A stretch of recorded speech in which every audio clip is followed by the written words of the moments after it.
Yeah ఇంధన కొరత లేదు. హోర్ముజ్ నుంచి భారత నౌకలు వెళ్ళొచ్చు. చైనా, రష్యా, పాక్, ఇరాక్ దేశాలవి కూడా మిత్ర దేశాల నౌకలు అనుమతిస్తున్నాం. ఇరాన్ విదేశాంగ మంత్రి అరాగ్చి వెల్లడి అంటూ చూస్తున్నాం. సో ఇక్కడ ఏమంటున్నారు? సో ఇరాన్ ఏం చెప్తుంది? భారత్ మా మిత్ర దేశం, ఖచ్చితంగా హోర్ముజ్ జలసంధి గుండా మేము నౌకలు వెళ్ళొచ్చు, మీ నౌకలు వెళ్ళొచ్చు అని చెప్పేసి పర్మిషన్ ఇస్తూ ఉన్నారు. కానీ భారతదేశంలో ఉన్నటువంటి కొంతమంది మత ఉన్మాదులు ఎవరైతే ఉన్నారో ఇరాన్ను అంతం చేయాలి అంటూ ఇటు ఇజ్రాయెల్ని, అమెరికాను సపోర్ట్ చేస్తూ ఉన్నారు. కానీ ఈరోజు ఇరాన్ మాత్రం భారత్ మాకు మిత్ర దేశం, ఖచ్చితంగా నౌకలకు అనుమతిస్తామని చెప్పేసి చెప్పింది. ఇది కదా అసలు కథ. వీళ్ళు ఏమంటున్నారు? ఇరాన్ నాశనాన్ని ఎవరు ఇక్కడ ఉన్నటువంటి మత ఉన్మాదులు కోరుకుంటే ఈ దేశ బాగు కోసం ఇరాన్ అనుమతించింది. ఎందుకు అనుమతించింది? మన మిత్ర దేశం కదా. అంటే అందుకే గోడ మీద పిల్లగా మోడీ ఉన్నాడు. అటు వాళ్ళక ఇళ్ళక ఎటు కాకుండా గోడ మీద పిల్ల ఉన్నాడు. సో యుద్ధం నేపథ్యంలో చమురు రవాణా జరగకుండా హోర్ముజ్ జలసంధిని బిగబట్టిన Iran, Bharat, China, Pakistan, Russia, Iraq సహా తన మిత్ర దేశాల నౌకలను ఆ దారిలో అనుమతిస్తున్నట్టు ప్రకటించింది. పాశ్చాత్య మీడియా చెబుతున్నట్టుగా ఆ జలసంధిని తాము పూర్తిగా మూసివేయాలని ఇరాన్ విదేశాంగ మంత్రి స్పష్టం చేశారు. హోర్ముజ్ గుండా తమ నౌకలు సురక్షితంగా వెళ్లేలా చూడాలని చాలా దేశాలు విజ్ఞప్తి చేశాయి. వాటిలో మా మిత్ర దేశాల నౌకలకు మరికొన్ని ఇతర కారణాల వల్ల మేము నిర్ణయించుకున్న సందర్భాల్లో కొన్ని నౌకలకు మా సాయుధ దళాలకు రక్షణ కల్పించాయి. భారత్కు చెందిన 2 నౌకలు కొన్ని రోజుల క్రితం సురక్షితంగా ఈ మార్గాన్ని దాటాయి.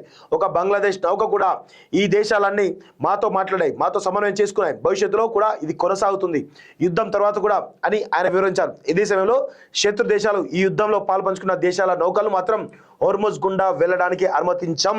అమెరికా, ఇజ్రాయెల్ ఈ సంక్షేమంలో పాత్ర పోషించినటువంటి కొన్ని గల్ఫ్ దేశాల నౌకలకు క్లియరెన్స్ ఇవ్వబోం అని చాలా స్పష్టంగా మేము యుద్ధంలో ఉన్నాం, ఇది యుద్ధ క్షేత్రం, మా శత్రు దేశాల నౌకలను వారి మిత్ర దేశాల నౌకలను అనుమతించడానికి ఎలాంటి కారణము లేదు, మిగతా వారికి మాత్రం ఇది తెరిచే ఉంటుందని చాలా స్పష్టంగా చెప్పడం జరిగింది.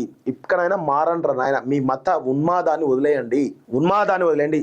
నిజంగా మీరు మత ఉన్మాదులే అనుకుంటే ఇప్పుడు ఇరాక్ ఆ జలసంధి గుండా, ఇప్పుడు ఇరాన్ గుండా ముస్లిం కంట్రీస్ నుంచి చమురు మన దేశానికి వస్తున్నాయి కదా, మరి వాళ్ళ ముస్లిం కంట్రీల చమురు మనం ఎందుకు వాడాలి? చేయండి. మీకు అంతా మొత్తం మన హిందూ దేశం కదా, మనమంతా హిందువులం కదా, మన హిందూ దేశం అని చెప్తున్నారు కదా, మరి వాళ్ళ ప్రోడక్ట్స్ మనం ఎందుకు వాడాలి? ఇది పరిస్థితి కనబడతా ఉంది. నెక్స్ట్, ఇరాన్ సుప్రీంని చేస్తామన్నారు. సో వీడికి పిచ్చిలేసింది.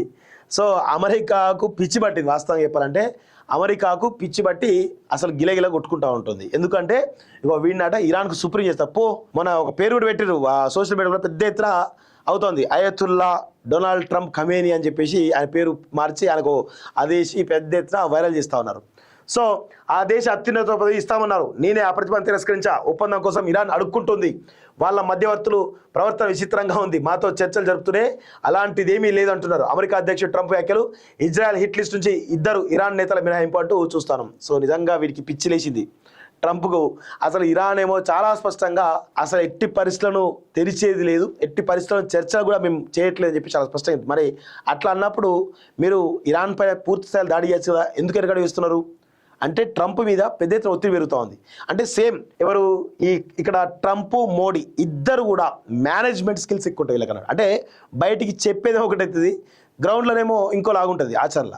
సో అది చాలా స్పష్టంగా ఇద్దరు ఒక తాను బిడ్డలే. మీకు గుర్తుపెట్టు, ఇద్దరి యొక్క మెంటాలిటీ సిమిలర్గా ఉంటాయి, ఇద్దరు పిచ్చోళ్ళే మళ్ళా. సో దాదాపు 1 నెల రోజులుగా జరుగుతున్నటువంటి అమెరికా ఇరాన్ యుద్ధం విరమణ కోసం పరోక్షంగా చర్చలు జరుగుతున్న వేళ అమెరికా అధ్యక్షుడు కీలక వ్యాఖ్యలు చేశారు.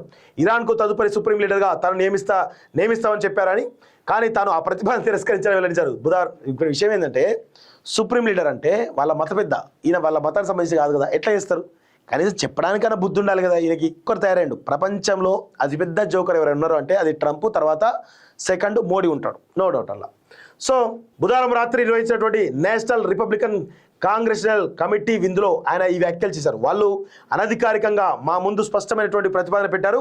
వారి తదుపరి సుప్రీం లీడర్గా నన్ను నియమిస్తామని చెప్పారు, కానీ నాకు ఆ పదవి అవసరం లేదని చెప్పాను అని పేర్కొన్నారు. ఇరాన్తో పరోక్షంగా చర్చలు జరుగుతున్నాయని తెలిపారు. సైనిక పరంగా ఇరాన్ను ఇప్పటికే పూర్తిగా నాశనం చేశామని, ఇక దేశం కోలుకునే పరిస్థితి లేదని అన్నారు. మనం భారీ విజయం సాధించబోతున్నాం, వాళ్ళు భయపడుతున్నారు, అందుకే చర్చలకు వచ్చారు, ఒప్పందం కోసం అడుక్కుంటున్నారు, సొంత ప్రజలే చంపుకోవాల్సి వస్తారు, భయపడుతున్నారని ట్రంప్ పేర్కొన్నారు. చర్చలు జరుపుతూనే లేదంటున్నారు. సో ఇరాన్ తమతో చర్చలు జరుపుతూనే లేదని బయటకు చెప్తాను అని చెప్పేసి ట్రంప్ చెప్తున్నాడు. కానీ స్పష్టంగా మరి అట్లా అన్నప్పుడు మరి ఇరాన్ కంట్రోల్లోకి తీసుకోవచ్చు కదా మీరు. మీకు అది ఉంది. ఇప్పుడు ఏమవుతుందంటే వెనిజులా అధ్యక్షుడు మదురోను ఎట్లయితే అక్కడికి వెళ్ళి ఆయన అరెస్ట్ చేసి అమెరికాకు తీసుకొచ్చారో అట్లా చేద్దాం అనుకున్నారు. కానీ వీళ్ళ వ్యూహం బెడిసికొట్టి ప్రధానమైనటువంటి హోర్ముజ్ జలసంధి వాళ్ళ అధిలోకి తీసుకోవడం ద్వారా ఈరోజు ప్రపంచాన్ని మొత్తం కూడా ఇరాన్ శాసిస్తూ ఉంది. ఏ నౌకలు వెళ్ళాలి, ఏ నౌకలు వెళ్ళొద్దు అని చెప్పి శాసించే స్థాయికి ఇరాన్ ఉంది అంటే 100% ట్రంప్ మీద ఒత్తిడి పెరుగుతూ ఉంది. అమెరికాలో చాలా పెద్ద ఎత్తున ప్రపంచ దేశాల నుంచి ఒత్తిడి పెరుగుతూ ఉంది. సో తలగ్గక తప్పదు. 100% ఇరాన్ ముందు ట్రంప్ మోకరిల్లాల్సిందే. అప్పటిదాకా యుద్ధం ఆగేటట్టు కనబడతలేదు.